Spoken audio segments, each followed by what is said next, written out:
Les Arméniens arrivent à Valence dans les années 1920. Beaucoup de ces Arméniens vont transiter par différents pays, soit par le Proche-Orient, Liban, Syrie, soit par la Grèce, souvent plusieurs années. Et puis, ils se font recruter par des intermédiaires qui les font venir en France, et notamment dans la vallée du Rhône, où il y a des entrepreneurs industriels qui ont besoin de main-d'œuvre. Et par exemple, à Valence, ça a été le cas de la boulonnerie Calibrée ou de différentes usines dans l'agroalimentaire. Et puis aussi, beaucoup d'Arméniens qui viennent en Ardèche pour travailler dans la soie. Ainsi, à Joyeuse, par exemple, et puis également à l'Argentière, des usines qui sont réputées pour leur main-d'œuvre arménienne. Il y a même une carte postale qui a été éditée à cette époque-là. C'est légendé, usine des Arméniens. Ces personnes-là arrivent par bateau, via Beyrouth. Quand elles arrivent à Marseille, le billet de train est déjà en place, on a quelqu'un pour les réceptionner à la gare. Généralement, c'est un ouvrier arménien de l'entrepreneur qui est délégué pour aller réceptionner ces nouveaux employés. En 1930, la colonie arménienne de Valence, c'est vraiment le terme qu'on emploie à l'époque, y compris dans les sources françaises, elle doit tourner autour de entre 2000 et 2500 habitants. Cette population est majoritairement concentrée dans les quartiers du vieux Valence.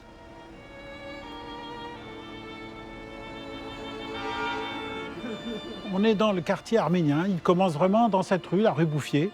C'est un quadrilatère bordé par les rues Madier de Mongeau, Farnerie, le boulevard Vauban. Et donc tous les Arméniens vivaient ici, à peu près 92% dans les années 20, habitaient dans ce quartier. C'était un quartier vraiment insalubre. Il n'y avait plus beaucoup de Français qui habitaient là. Il y en avait évidemment, mais c'était pratiquement que des étrangers ici. Dans ces bâtiments, en particulier dans l'un des bâtiments, il y avait 54 Arméniens dans une seule cage d'escalier, c'est-à-dire 16 ménages. Souvent, c'était des appartements partagés par des draps, et chaque famille habitait de chaque côté du tissu. Toute la vie arménienne se situait ici. Les commerces qu'il y avait autour, il y avait des marchands de vêtements, de tissus, de bonnetterie, il y avait un ou deux cafés, une épicerie et quelques artisans.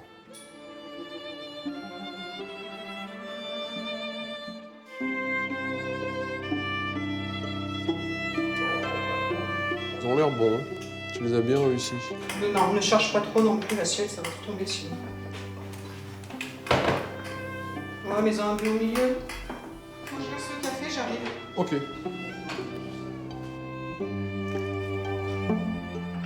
La première génération qui est née à Valence, ce sont mes parents et mes beaux-parents, qui ont tous les deux travaillé, tous les quatre, travaillé sur Valence. Ensuite, nous, avec Muriel, nous sommes tous les deux nés aussi à Valence, ainsi que nos 3 enfants, et on a un des représentants qui est ici, le plus petit, qui s'appelle Vanille. Mes parents sont arrivés en 29. Ma mère et mon père, ils ne se connaissaient pas à l'époque, et ils se sont mariés en 34. Il était coiffeur à l'origine. Il a réussi à ouvrir un petit salon de coiffure, et nous avons vécu donc dans le centre-ville, une petite rue de la rue Chauffour, et on avait 2 pièces. Il y avait le salon de mon père et une petite cuisine et une chambre. On parlait arménien à la maison, mais après, on parlait français. On était 9, 4 pièces, et il fallait pouvoir s'en sortir là-dedans.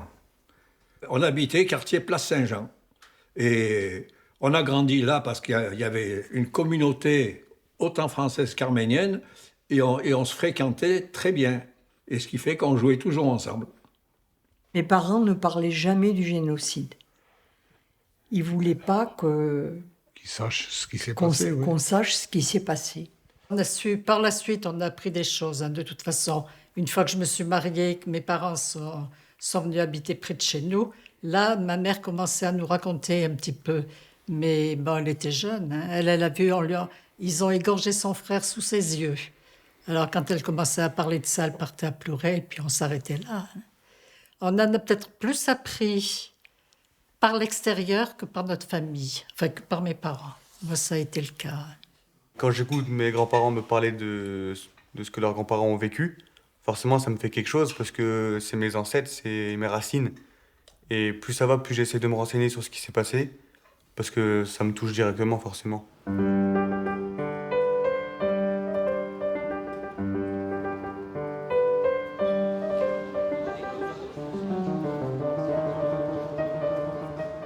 On arrive à la plus célèbre épicerie arménienne de Valence, l'épicerie Minassian, qui a fermé relativement récemment. J'ai pu avoir quelques photos que m'avait données Madame Minassian, des photos qui datent en particulier des années 50, où on voit la boutique qui est vraiment, on se croirait au fin fond de l'Orient, avec les produits, les épices, les paniers. Rien qu'en entrant dans la boutique, il y avait les odeurs qu'on sentait. On n'était plus à Valence.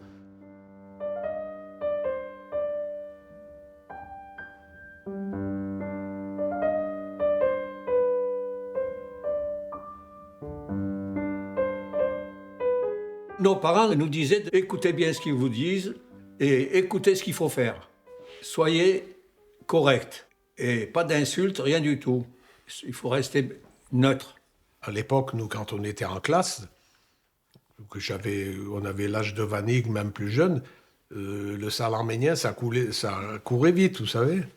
Dans les classes, dans l'école, on allait du coup de poing. Ah oui, à l'époque, c'était le sale arménien, mais ils ne savaient même pas pourquoi ils disaient sale arménien, mais bon. Il fallait s'intégrer, il fallait essayer d'avancer, de travailler, surtout de travailler, de ne pas se faire remarquer, et se faire remarquer en classe, oui, d'être dans les premiers en classe, pour eux, c'était très important. J'essaie de transmettre cette arménité. Bon, mais dès qu'ils ont eu l'âge de... C'était 6 ans ou 5 ans, je ne sais plus. Ils allaient à l'école arménienne. Bon, les deux grands, ils y sont toujours allés avec plaisir. Sauf le dernier. Je pense que l'intégration s'est faite professionnellement. À savoir que l'éducation que nous avons reçue a fait que professionnellement, un grand nombre d'Arméniens étaient commerçants. Et la communauté française venait chez ces commerçants. Et ces commerçants se sont fait aimer par cette communauté qui nous accueillait, qui accueillait nos grands-parents. Et professionnellement, l'intégration s'est faite toute seule en fait.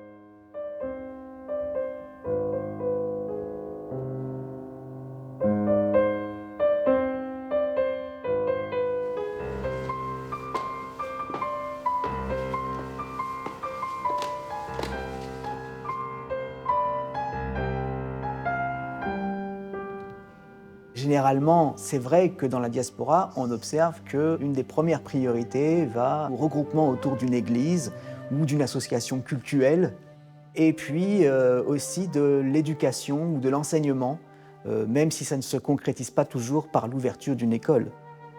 Les enfants arméniens fréquentaient une école du jeudi qui était tenue par le prêtre de l'église apostolique. Ils étaient donc familiarisés à l'arménien, mais le reste de la semaine, ils étaient intégrés à l'école française républicaine. À Valence, il y a eu assez tôt la possession d'une église, c'est l'église Saint-Grégoire l'Illuminateur.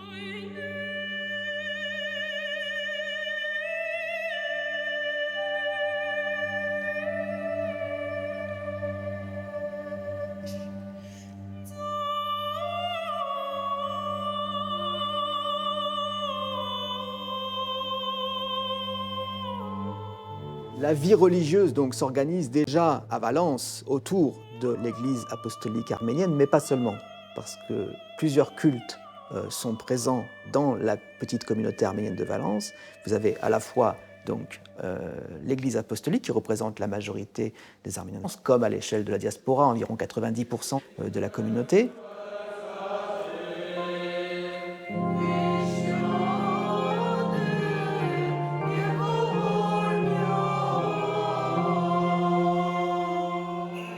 Vous avez les Arméniens catholiques, qui sont bien sûr présents partout, et vous avez également la présence arménienne évangélique.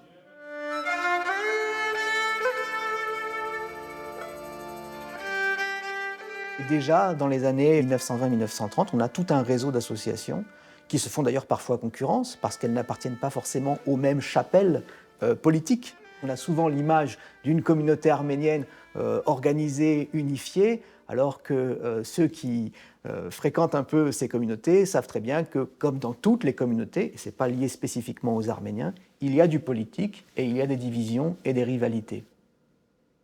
Et à cela s'ajoutent également les associations qui sont sans doute les plus anciennes dans la diaspora arménienne, celles qu'on appelle les Hayrenaksagan Miutyun, c'est-à-dire les associations ou les unions compatriotiques. Donc c'est un mot qui n'existe pas dans la langue française. Ce sont des associations qui ont vocation à rassembler des gens qui sont originaires du même lieu, non pas originaires de Turquie ou de l'Empire ottoman, c'est trop vaste, mais du même endroit. Et donc on a par exemple à Valence une forte immigration en provenance de la région de Harpert et une autre en provenance de la région de Malatya. Voilà, ici on est dans le quartier, toujours dans le quartier arménien, mais les bâtiments que vous voyez autour sont plus récents, puisque le quartier a été bombardé en 1944. Il y a eu 80 victimes arméniennes sur les 300 victimes au total, et du coup ils ont dû quitter le quartier. Donc tout est nouveau, mais on voit encore des traces arméniennes ici. Vous avez le restaurant Sassoun, maintenant Sevan.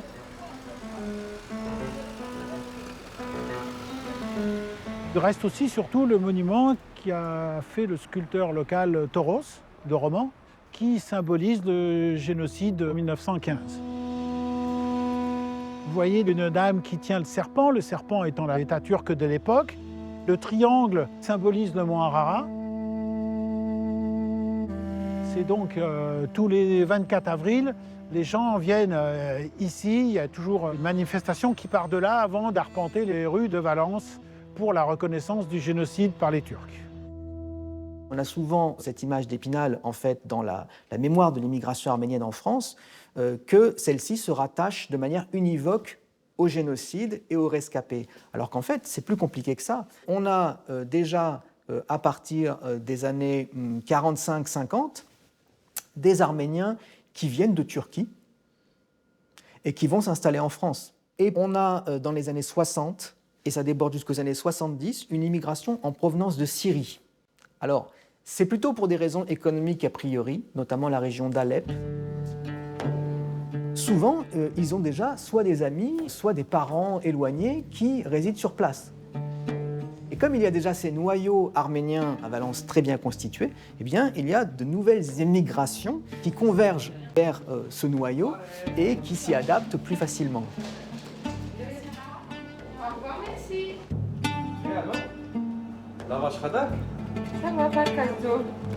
J'ai grandi à Alep, en Syrie, jusqu'à mes 25 ans. Mes arrière-grands-parents, c'est des rescapés de la génocide. Ils étaient originaires de la village de Sassoun. Mon grand-père, il est né à Alep. À l'époque, quand il y a les mandats français en Syrie, il était intégré dans l'armée française. Il était avec le général de Gaulle et il avait médaille en or parce qu'il a sauvé son capitaine. Et grâce à ça, il a obtenu ses papiers, sa nationalité française. C'est pour ça que j'ai aimé toujours la France. Et après, l'histoire, ça continue et j'ai rencontré ma femme. Elle est née ici, mais les parents, ils étaient nés à Alep et au Liban. J'ai aimé ma femme, j'ai rentré en France pour se marier, pour vivre en France. Voilà, je cuisinais de nourriture arménienne. Et en fait, j'ai pris ça, quand je rentrais en France, je ne savais même pas faire quelque chose. J'ai pris ça de mes beaux-parents, Georges et Sonia, qui étaient restaurateurs et qui m'ont transmis le métier. Et aujourd'hui, je travaille avec ma femme, on travaille en famille. 90% de notre clientèle, c'est des Français. J'ai 3 enfants et ma petite fille, elle est à l'école arménienne, l'école franco-arménienne Kevo Karabian qu'on a construit.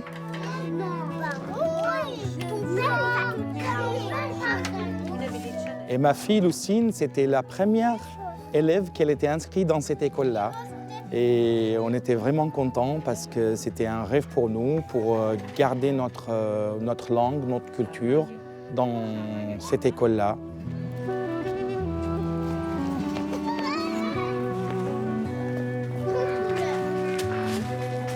Ma fille, maintenant, elle prend la langue française, la langue arménienne et l'anglais.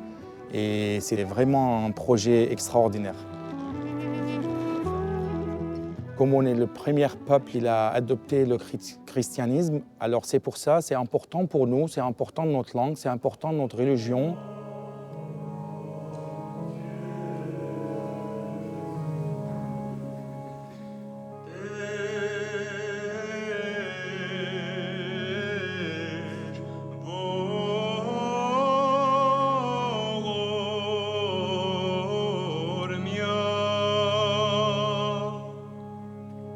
Chers fidèles, Arméniens de Constantinople, Arméniens d'Arménie, Arméniens du Liban, Arméniens de Syrie, Arméniens d'Irak ou d'ailleurs, il n'y a plus que des Arméniens qui viennent pour prier.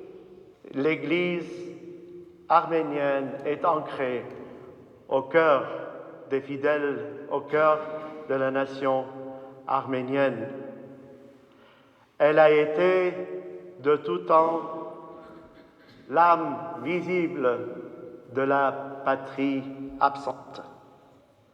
Ne pas sans arrêt encenser le passé, mais tout en encensant le passé, voir ce qui est devant nous aujourd'hui et trouver ensemble toutes les solutions pour justement continuer cet héritage que nous devrons transmettre à de nouvelles générations.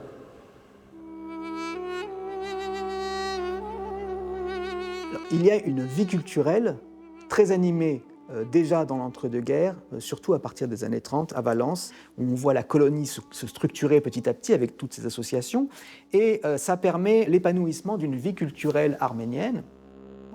On a ce qu'on appelle les tashtantes en arménien, c'est-à-dire les fêtes champêtres.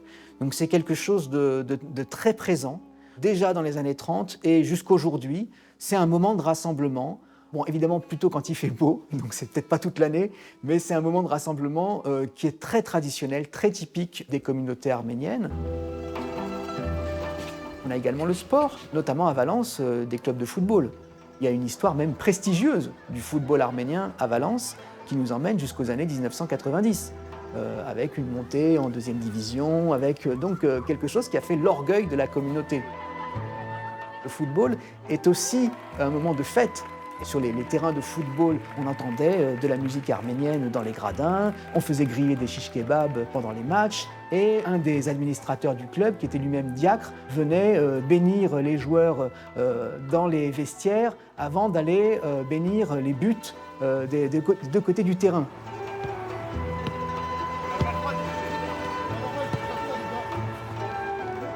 Il y a tout un folklore également qui rappelle celui du tashtantes, de la fête champêtre, mais qu'on retrouve dans d'autres événements de la vie sociale.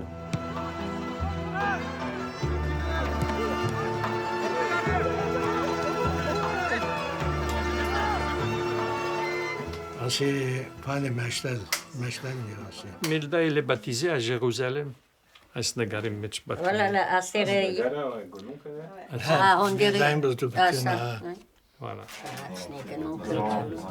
Ah ouais. Et ça, c'est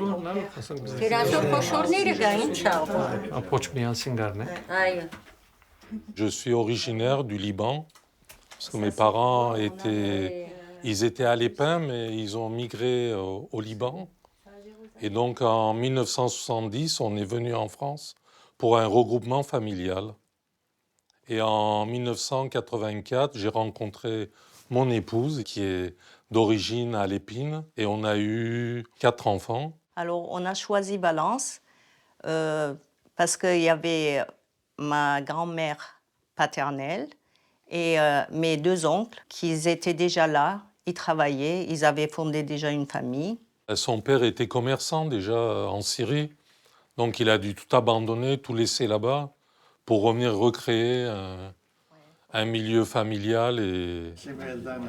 Et puis nous, on ne savait pas parler 2 mots de français. C'était un peu difficile. Il a fallu beaucoup de temps pour trouver du travail d'abord, mon père. Puis voilà, nous, à l'école, tout doucement, On a appris le français avec le temps. Ça a été un peu plus facile pour moi parce que déjà au Liban, on parlait le français. Donc l'intégration ici en France, l'évolution a été un peu plus rapide.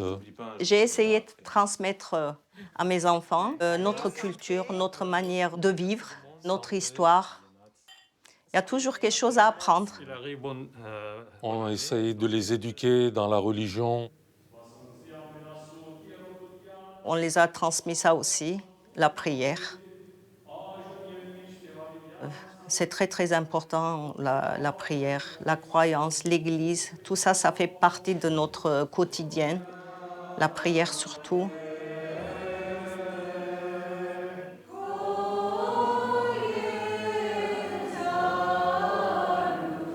Nous avons 2 petits-enfants à l'école arménienne, à Rapian. Donc ils ont démarré cette année au mois de septembre. On a quand même une fierté de voir ces petits bouts de chou qui s'épanouissent dans la culture arméno-française.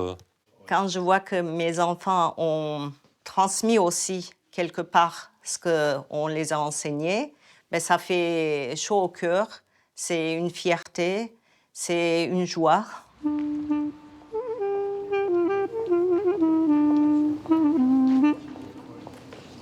On a, après l'indépendance de l'Arménie, ça va surtout s'accentuer à la fin des années 90 et les années 2000, une émigration arménienne en provenance de la petite Arménie, la République d'Arménie, si vous voulez, celle du Caucase. Donc c'est intéressant parce que là, on a une arrivée beaucoup plus récente qui est encore en train de se produire aujourd'hui, dans un contexte culturel qui est différent, ne serait-ce que d'un point de vue linguistique, puisque les nouveaux arrivants parlent l'arménien oriental, alors que les strates migratoires précédentes étaient composées de personnes qui parlaient l'arménien occidental.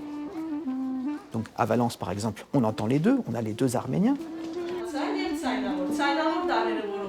Et puis, c'est un contexte culturel qui est différent. Hein. L'Arménie, c'est le Caucase, c'est plus sous influence du monde russe, bien sûr avec l'héritage soviétique, ce qui est très différent de ce qu'on connaît au Proche-Orient et en Turquie. Ça crée une petite mosaïque sur place avec une communauté qui est finalement très diverse.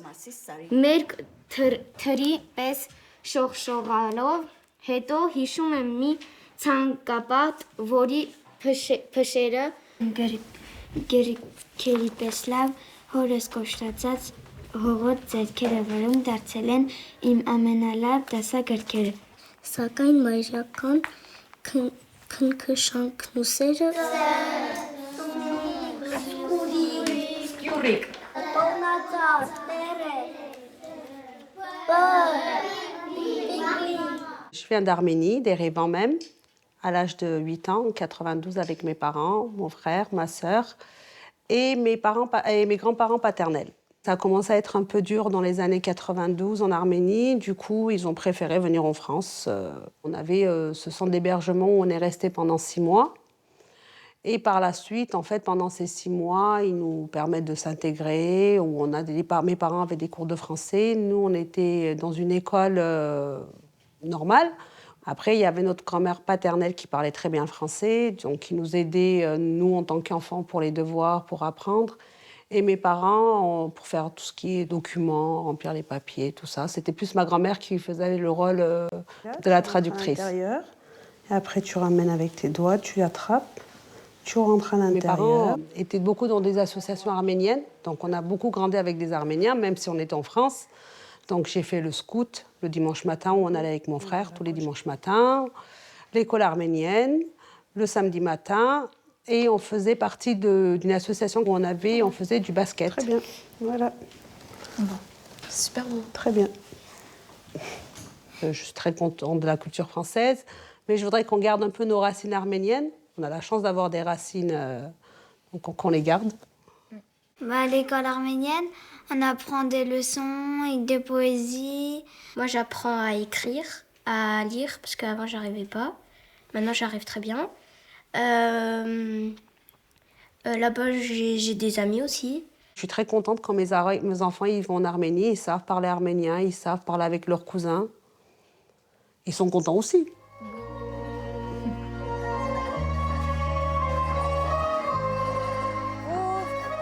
Ça fait 10 ans que je fais de la danse arménienne. Et ça fait 10 ans que... En fait, la danse, c'est comme... Le lieu où je fais de la danse, c'est comme une maison comme moi. Enfin, je connais beaucoup de monde. C'est bon, tu laisses. En fait, on est comme des frères et sœurs. C'est comme si on se connaissait depuis des années. Les gestes des mains, c'est super beau. Un petit peu souris, tu regardes là. Et...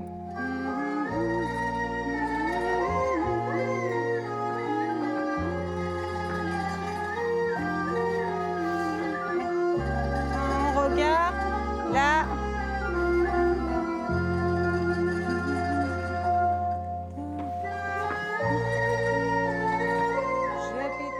Ces différentes strates migratoires, c'est aussi très important parce qu'elles ont contribué à revivifier les communautés locales, aussi bien du point de vue de l'apprentissage de la langue, de sa pratique, que du point de vue du dynamisme des associations, qui ont souvent été redynamisées par des gens qui venaient d'arriver. Ça a été le cas avec les Libanais dans les années 70, et c'est encore le cas avec les Arméniens d'Arménie aujourd'hui.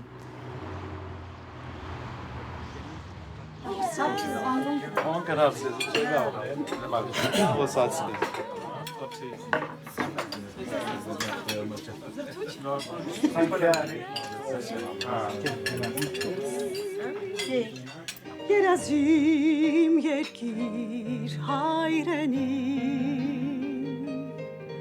հոգսերած շատ հույսատ մեծ արծվաբուն երկիր. Comme dans d'autres communautés arméniennes de France, il y a une radio arménienne locale.